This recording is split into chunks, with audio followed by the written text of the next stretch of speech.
喂，大家好啊！今日就嚟玩呢個 Dawn of Jet 啦。咁呢一隻呢，佢就係一個操控噴射機嘅呢一個空戰遊戲啊。首先介紹下呢一個遊戲嘅操作系統先。撻着個引擎啦 ，hold 住4秒啦。依家着咗機啦。check 一 check 呢一個機翼係咪正常操作啦。之後呢，就閂咗呢一個擋風罩嘅。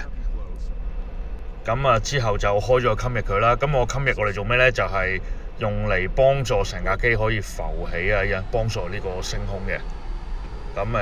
再加大個油門，將呢個速度呢提升到一定程度呢，就可以拉起個機起飛噶啦。跟住呢，去到起飛之後就收咗個降落轆啦，同埋將嗰個襟翼再收翻起，可以繼續飛噶啦。成個操作都幾有機械感嘅，幾有感覺嘅。你話係咪100%真實呢？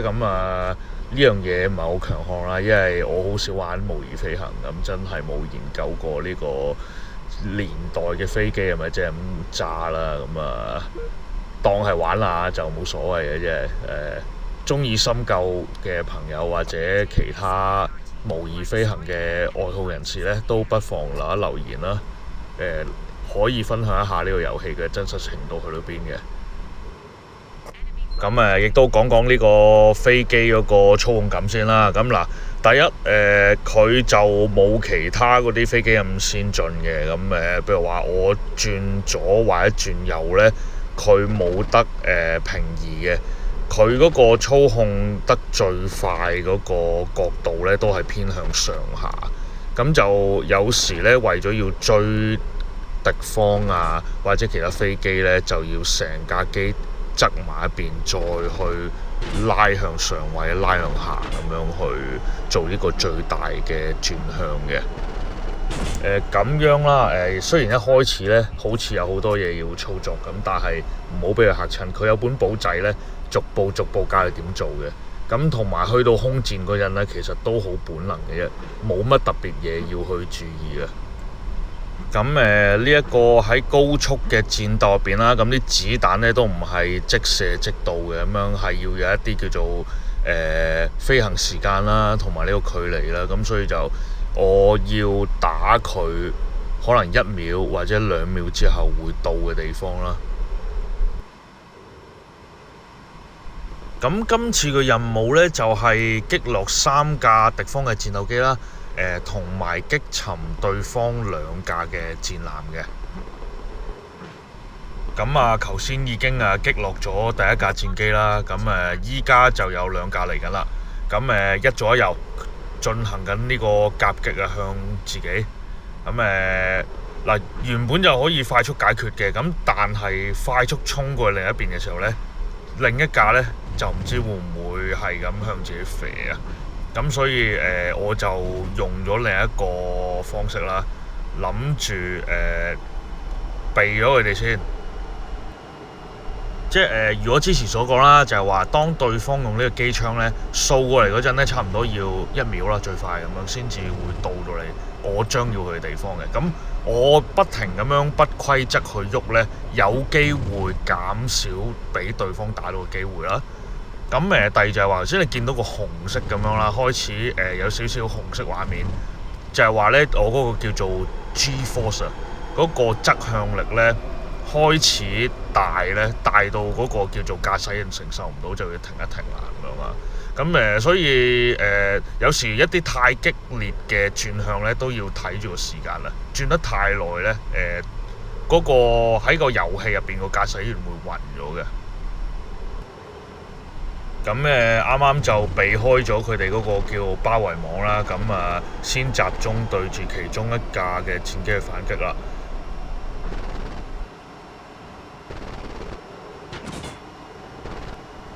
如頭先所講啦，點解話要咁樣再轉圈呢？因為我要隨時去校一個角度呢，等我可以做一個最大嘅轉向性能啊。因為我只有向下拉或者向上拉呢，嗰架機呢先可以轉得好快。佢不斷喺度兜呢，我就要跟住佢不斷喺度兜。咁成個感覺咧就好似喺度玩花式咁啊！咁因為咧，就算有得教呢個叫做黑雲啦、抗雲圈啦，點都好啦。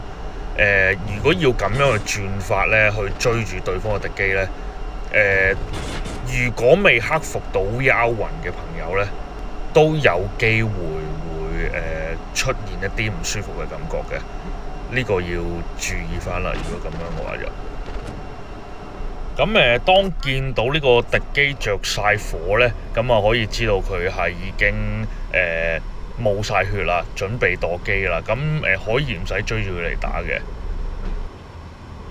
咁尤其是遇正呢啲啦，咁樣1對2咁嘅情況，咁另一部機已經瓜咗老襯嘅時候咧，就嗱聲要集中去下一部機嘅動向啦，繼續去同佢作戰啦。因為都順便提一提咧，呢度啲 AI 咧就冇話一啲叫做難度嘅選擇㗎，咁係所有嘅電腦對手咧，尤其是係揸戰鬥機嗰啲咧，你預咗全部個人都會咁兜圈㗎啦。咁一係就慢慢去兜個大圈啦，去追翻佢啦；一係就好似我咁樣做一個叫做唔同嘅急速轉向咧，去馬上將自己嘅機頭咧指向翻對手，咁就做一個叫做比較節奏快啲、刺激啲嘅空戰啦。咁所有戰鬥機都打晒啦，咁就可以向埋嗰2個戰艦埋單啦。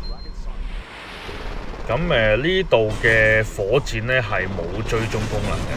咁一般我嚟打呢啲建築物咧就比較適合啦。咁打船咧，你見我都唔係咁易中嘅，喺呢個距離之下。咁9成9咧用啲細目標咧都係用嚟打機槍噶啦。咁炸彈都有得揀嘅，即係叫做一打開倉會自己跌落地咁樣咧，慢慢咁樣叫做向下墮嗰種啦，咁樣都有得揀嘅。咁不過就嗰隻我覺得冇咁直接啦，相比之下。火箭就容易啲喺飛緊嗰個時去瞄準咯。咁睇到啦，右邊駕駛艙嗰度啦，有2個紅燈啊，即係代表嗰個叫做裝甲咧開始損毀啊，有一啲叫損傷啦。咁其實都仲打到嘅，咁地面目標仲可以定得到嘅。咁譬如話啲空戰嗰啲就小心啲啦，咁樣啊。一旦咁樣個甲受損咧，咁都凶多吉少啦。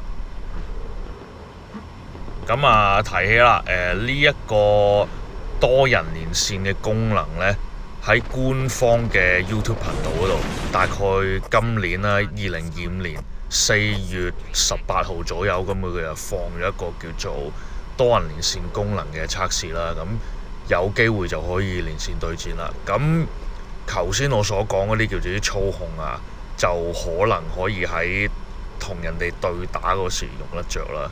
因為空戰咧嗰個急速轉向係好緊要啊，係啊。咁最後尾咧嚟呢個綠圈咧做咩咧？就係話去降落啊。基本上每一個任務咧都會有起飛同降落嘅。咁去到最後尾，如果降落成功咧，就會有呢個額外獎金啦。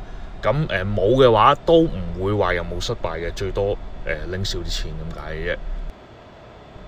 咁降落嗰陣就注意翻啦，控制呢個速度啦，同埋嗰個飛行角度咧，就同呢個跑道去垂直啊一樣。咁穩定咗呢個飛行方向之後咧，就打開呢個襟翼啦，落埋呢一個空中剎車啦 ，air brakes 啦。同埋最記得咧，要落呢一個叫做降落嘅轆啊 ，landing gear。咁去到地面嗰時咧，差唔多個油門已經閂咗啦，由佢自然咁樣墜落去啦。咁去到地面之後咧，就再撳埋呢個轆入邊個剎車。咁成架機停咗之後咧，就可以順利降落啦。咁降落完之後咧，咁仲有一啲叫數據啦，可以睇到你降落成點樣嘅。咁基本上佢成個遊戲嗰個操作嘅細節啦，亦都幾好啦，但係又未至於去到難度咧，好似模擬飛行咁樣啊。咁啱啱喺呢個趣味同埋呢個叫做操作細節上面咧取到一個平衡啊。咁啊，雖然呢個多人連線嘅功能咧就未有呢一個實際嘅推出日期啊，咁但係亦都已經公布咗一啲測試片段啦，咁樣睇上嚟都唔錯嘅。咁未推出之前咧，可以享受下呢個單人戰役，去享受呢個遊戲先啦。始終咧我覺得有質素嘅空戰遊戲真係唔多喺呢一個 Quest 嘅 Standalone 遊戲入邊。